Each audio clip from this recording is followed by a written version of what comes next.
AVC, Harvey of Spin the Black Circle.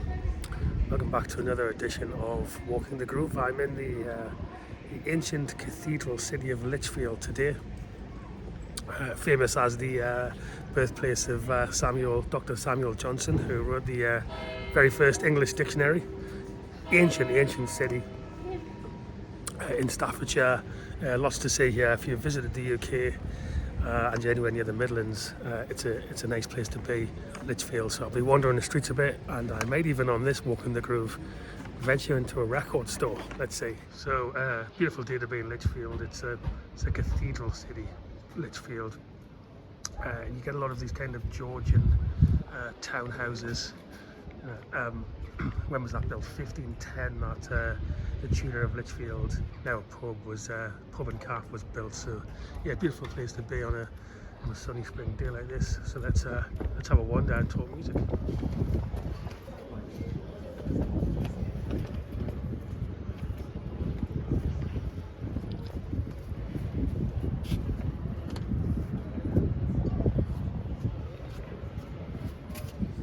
So the next topic is something that's been bothering me for a while, actually, VC. Am I really actively and immersively listening to music, or just buying and then fleetingly playing a record before moving on to the next one? And I think it bothers me because, like many in the VC, when I was aged, 13, 14, 15, I didn't have the funds to buy more than one or two albums, maybe even once every couple of months. And so I'd have no choice, and I would relish listening to records over and over and truly getting to know the artist, the album, the nuances of the record. And frankly, with a collection as big as I have now, and the same for many of you, I just don't have time to immerse myself like that. So where does that leave us then? And I want to explore this across three themes, power of three. One is, do we have the environment to listen immersively to music? It's part one. Part two is, do you have the time to immerse yourself in music? And three is, do you avoid distractions when listening to music? So let's take it from there.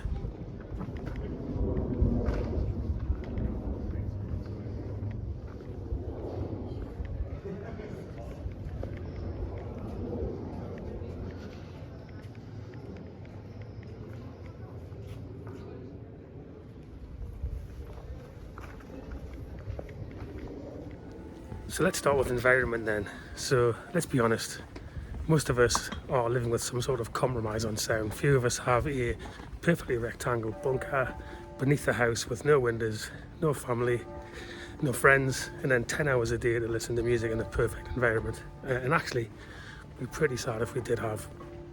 So what is your environment? It could be anything from, your hi-fis in your living room, and it has to make space for what your partner wants to watch or listen to, or the fact that your partner or children don't want to listen to music is one end of the spectrum. The other is that you have your own some sort of media room space. I'm fortunate enough to have a man cave. But that environment can impact your ability to properly immerse yourself in music. Speakers are an issue because of the resonance around the room, especially if you're sharing that space with family members. Headphones are a compromise because you're not getting the full dynamism, soundstage, and the realism. It's artificial headphones, isn't it? As much as I love listening through a decent pair of headphones. So environment impacts that, and everything is a compromise. And let's just be honest about that we're not all sitting for 10 hours in a perfect space, and that we're all living with some form of compromise. So you're gonna have to then pick your times, right? When family members are out of the house, or when you're able to find the time in the day when you've agreed that you can use a space. So time then, who has it in this age of information overload? I think this is easier than environment, even if you have 10 kids and you are incredibly busy in whatever you do to make a living. I think you need to carve out time. Now, you could be the opposite end of the scale. You could be a billionaire playboy or playgirl with a bunch of servants who can easily find the time, 10 hours a day to listen to music. Most of us though don't live like that. And so I think given you're probably needing to fund this hobby in your life somehow, and you have a paucity of time. I think the answer is, if you can carve out 45 minutes 2 or 3 times a week and a bit more the weekend, if you love music, to really truly immerse yourself in music, then I think you're probably using excuses not to listen. There's a chap at work, I remember, who said to me recently he would love to have 45 minutes to listen to Dark Side of the Moon like he did 20 years ago, but he no longer has that time, and I would challenge that. He's got a couple of kids like me. I think that if you really want to, instead of doom scrolling or watching crap on TV, or wasting time just watching terrestrial or cable TV. Cable? Does anyone have cable TV now? Streaming TV. You probably can, if you're honest with yourself.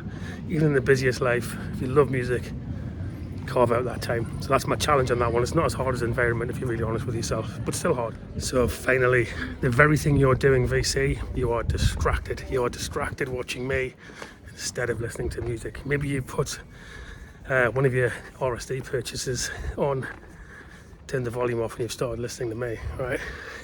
But distraction is the real killer. It's the one out of these 3 that is the easiest to control. For some reason, for me anyway, it seems to be the hardest to do.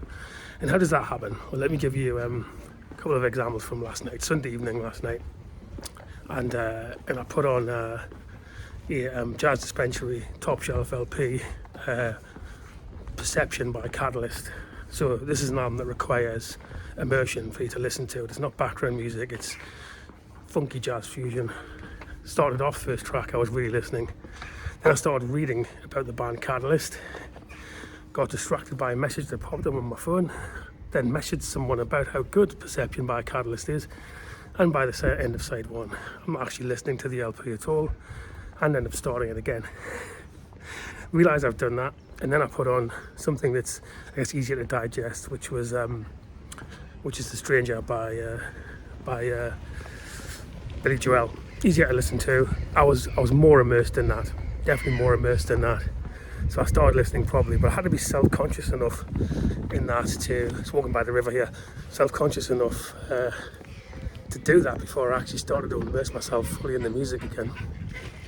So the lesson there is, I think for me, I'm going to make more of an effort, definitely, to have the phone in the other room actually, or the other end of the room when I'm listening to music, to avoid that distraction. So the irony is here, environment, most difficult to control. Can't do much about it. Try your best. Try and find your own space. Time, more in control than you think. Probably kidding yourself when you say that you haven't got time. Either you want to enjoy music and it'll carve out time, or you can't. But the easiest to control on paper, but the one that can actually spoil the party altogether, is distraction. So that's my challenge to everybody here. Put the phone in the other room if that's what you're doing. The album cover, have a quick look at that and put it down. But again, does that lead you to getting out your iPad because you see something on the album cover that tells you about the album before the one you're listening to? And just listen, right? And just listen, because you deserve those 45 minutes. You deserve not to be distracted. You're not working during those 45 minutes, it's your leisure time, and you are immersing yourself in a piece of music that took probably a number of musicians many months or sometimes years to compose and record and master, get onto that piece of wax. And so being distracted is a bit like being at the cinema and reading your phone, to be honest. It's music deserves, and you deserve, to really fully engage and listen. So that's my challenge, probably more to myself than anybody on here, is to put that phone down. I'll come back to this topic and tell you whether I've succeeded. But there you go. Are you collecting? Or are you truly listening to your music? Just my take on things. Please comment, like, subscribe, tell me what you think, and I'll see you on the next Walking the Groove.